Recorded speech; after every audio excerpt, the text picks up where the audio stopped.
ये मत समझना महानुभाव। एक बार किसी ने कहा, बोले महाराज जी फलाना व्यक्ति जो है वो मुनियों को आहार नहीं देता। अरे फलाना व्यक्ति महाराज इसके पास बहुत पैसा है लेकिन ये कभी दान नहीं देता। तो मैंने कहा भैया ये उसकी गलती नहीं है, उसकी गलती नहीं है, ये हमारे धर्म का अतिशय है। सुन रहे हो ना भैया? कोई बड़ा आदमी पैसे वाला दान नहीं देवे तो उसकी गलती मत समझना, ये धर्म का अतिशय है कि उसके भाव नहीं होने देते, उसको कंजूस बना दिया, उसके भाव नहीं होने देते, कोई ना कोई झगड़ा करा दिया जिससे ये दान ना दे पाए। उसको ऐसे दिमाग में घोल दिया कि भाई अपन को दान नहीं देना है, कंजूस है, अपनी पार्टी नहीं है अभी इस समय इसलिए दान नहीं देना, अपन को दान देना ही नहीं है और पैसा है। ये तुम्हारी गलती नहीं बेटा, ये धर्म का चमत्कार है। इस पापी को कैसे रोकूं? यदि ये पापी मंदिर बना देगा, मूर्ति बैठाल देगा और भगवान कह रहे इस पापी के हाथ से तो नहीं बैठूंगा, लेकिन रोक सकते नहीं है क्योंकि जनरल है, मंदिर अपने सबके है कि नहीं, अब रोक सकते नहीं, कानून से नहीं रोक सकते, वो तो रोक लेगा। तो फिर प्रकृति ने कहा एक उपाय है, इसके दिमाग में कसाय भर दो, इसको कंजूस बना दो, इसके मन में कोई ऐसा कीड़ा छोड़ दो जिससे इसको दान देने के भाव नहीं आए, तो लाठी भी टूट बच जाएगी और सांप भी भग जाएगा। सुनो रे कान खोल करके, ये धर्म की बहुत बड़ी मोनोपोली है। जब जब तुम्हें धर्म कार्य में, जब जब तुम्हें दान देने में कोई मन में फितूरी आए, समझ लेना धर्म मुझे बाहर करने का ये तरीका है कि पापी का धन न लग जाए, ये पापी का धन न लग जाए। और वो धन भी कहता है तू धर्म में नहीं लगने दूंगा मैं तुझे, तू पापी है, तू पाप में लगा तभी दुर्गति होगी। वो चाहे तो नहीं लगा सकता क्योंकि उसका कर्म खुद कहता है यही धन तुझे दुर्गति भेजेगा। जैसे कल मैंने कहा था, कई बार वही धन क्या बन जाता है, मौत का कारण बन जाता है, चोर आदि मार डालते। वो धन कहता है तुझे यही धन मारेगा जिसको लेकर के तू अहंकार कर रहा है, तू जन्म जन्म का पापी है। धन तो पा लिया तूने, अच्छे को कुछ अच्छा करके, रावण ने धन तो पा लिया, लेकिन रावण का धन कहता है इसको दुर्गति कराऊंगा इसी धन के बल पर। ये धन को हम धर्म में जाने ही नहीं देंगे, धर्म में लगने ही नहीं देंगे।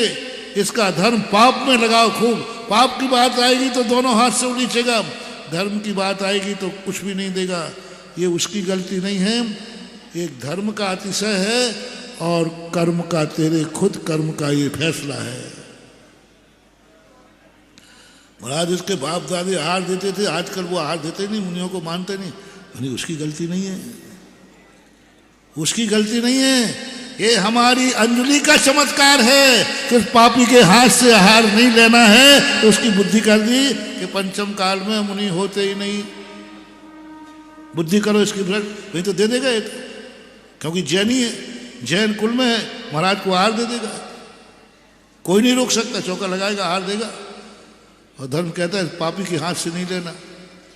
एक ही रोकने का तरीका है, इसकी बुद्धि भ्रष्ट कर दो, और जिस कारण से ये न देने जाएगा न रहेगा। इसलिए वो आहार नहीं ले रहा है तो उसकी गलती नहीं है, ये इस अंजलि का चमत्कार है। तो पापी के हाथ का दाना इस अंजलि में नहीं आना चाहिए, क्योंकि आहार धन देना कोई साधारण चीज है क्या? चक्रवर्ती जैसों का पुण्य कम पड़ गया, चक्रवर्ती का पुण्य भी तीर्थंकर की अंजलि में आहार नहीं दे पाया, और राजा श्रेयांश का पुण्य आहार दे गया। चक्रवर्ती का पुण्य, जिन माँ बाप ने जन्म दिया उन माँ बाप का पुण्य नहीं था कि बेटे को पढ़ा सके। क्या बात है, कैसा है, कोई साधारण चीज समझ रहे हो? वे माँ बाप जो जन्म दे सकते हैं, राबी राय मरु देवी ने बेटे को जन्म दिया, ऋषभ देव, बेटे उनके बाप, बेटे पर जन्म गए उनके बाप है। इतना पुण्य है चक्रवर्ती का, इतना पुण्य था चक्रवर्ती बाहुबली का कि तीर्थंकर पिता बन गए। नाभि राय मरु देवी का इतना पुण्य था कि तीर्थंकर बेटा बन गए। अयोध्या इतनी पुण्यवान थी कि तीर्थंकर राजगद्दी पर बैठे, लेकिन उनका किसी का पुण्य नहीं था कि वे तीर्थंकर की अंजलि में आहार दे सके। क्या समझ रहे हो, हंसी मजाक है कि राजा तो ये अंजलि। और दूसरा उसका कर्म कहता है यदि ये पापी महाराज की संगति में चला जाएगा तो ये सुधर जाएगा। और कर्म कहता है तूने वो पाप किए हैं कि मैं तेरी दुर्गति करा के रहूंगा। और तू महाराज के पास गया तो वो तो करुणा निधान है, तू सुधर जाएगा, तू सुधर जाएगा। और महाराज के पास जाएगा तो महाराज रोकेंगे नहीं, तू सुधर जाएगा। और सुधर जाएगा तो तेरा कल्याण हो जाएगा। तो किस्मत कहती है इसकी बुद्धि भ्रष्ट करो, ये कैसे भी करके महाराज के पास तक न पहुंच पाए। जब जब तुम्हारे मन में ये भाव आए, बहुत बड़ा मोटिवेशन कि मेरा मंदिर जाने का भाव नहीं कर रहा है, आज का प्रवचन महानुभाव याद कर लेना। या तो धर्म तुम्हें बहिष्कार करना चाह रहा है या तुम्हारी किस्मत खुद कह रही इस पापी को मत जाने दो। जब जब तुम दान देने में समर्थ हो, समर्थ असमर्थ की बात नहीं कर रहा, समर्थ हो और तुम्हारा मन कभी रोके कि नहीं देना, सावधान हो जाना। जरूर कोई धर्म ने तुम्हें महान पापी समझा है, इसका धन नहीं लगना चाहिए, या तुम्हारी किस्मत ने कहा है इससे धर्म नहीं होना चाहिए। नियम से इसके अलावा कोई तीसरा कारण हो ही नहीं सकता समर्थवान का। तो ये कर्म करता है, वो बहाने ढूंढता है। वैष्णव दर्शन में एक बहुत अच्छी बात आई, शिक्षाप्रद है इसी प्रसंग में। कुंभकर्ण उनके यहाँ थोड़ा सा अलग ढंग के वर्णन किया है। तो उसने एक तपस्या की, वो वरदान मांगा मैं 6 महीने जागूं और 1 दिन सोऊं। कितने दिन जागूं? तो सारा ब्रह्मांड घबरा गया, ये 6 महीने जाग जाए तो पूरी पृथ्वी को खा जाएगा, ये तो अनर्थ हो जाएगा। क्या करें इसको? रोक सकते नहीं क्योंकि उसने विद्या सिद्ध कर ली। सारे देवताओं की मीटिंग हुई, रोक नहीं सकते।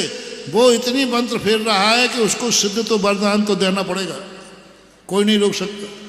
मजदूरी कर रहा है, यानी मेहनत कर रहा है, साधना कर रहा है। अंत में फैसला हुआ ये जिस समय वरदान मांगे इसकी बुद्धि भ्रष्ट कर दो। सरस्वती गई, उसकी जिह्वा पर मांगना था 6 महीने जागूं और 1 दिन, और मुंह से निकल गया 1 दिन जागूं 6 महीने सोऊं, तुरंत तथास्तु। 6 महीने सोऊं और 1 दिन, कितनी बड़ी शिक्षा। पापियों को ऐसे रोका जाता है। पापियों को रोकने का तरीका है उनकी बुद्धि भ्रष्ट कर दो, उनको ऐसे कर दो, ऐसे मौके पर वो कर देंगे। ये तो जा ही रहा है, क्या करें? अब कर्म और धर्म इकट्ठा एक हो जाता है। धर्म कहता है उसको रोक, वो आ रहा है, वो आ जाएगा। तो कर्म कहता है साहब क्या करें, वैसे तो रोक नहीं पाएंगे। तो कर्म कहता है रास्ते में किसी से झगड़ा करा दे, और किसी जाकर के वो झगड़ा करेगा और कहेगा अच्छा ये बात है, मैं आज के बाद पंचकल्याणक में कदम नहीं रखूंगा। हाँ बेटा, ये तो प्लानिंग पहले से थी। जय हिंद। अगर आपको मेरी वीडियो अच्छी लगती है तो प्लीज़ मेरे चैनल को लाइक करें, शेयर करें और सब्सक्राइब करें। Thank you.